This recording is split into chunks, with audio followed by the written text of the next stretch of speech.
Hello दोस्तों, आपका स्वागत है पाड़े चाचे के चैनल पे। तो दोस्तों ये है हेड़े, गरड़े बोलते हैं। तो ये गांव से आ रखे हैं। तो गांव में जंगलों में होते हैं। यहाँ पे कि नहीं मानोगे, खेतों के पास होते हैं, जंगलों में होते हैं। तो ये मेरी सबसे बड़ी वाली ननद लेके आई थी, तो मैं इनको सुखा रही हूँ। तो इनको सुखा कर सालों साल रख सकते हो आप।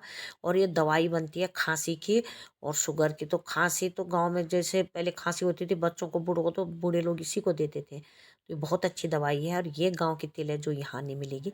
तो गाँव से मेरी नाना ने भेजा। आज के लिए इतना ही, मिलते हैं अगले ब्लॉग।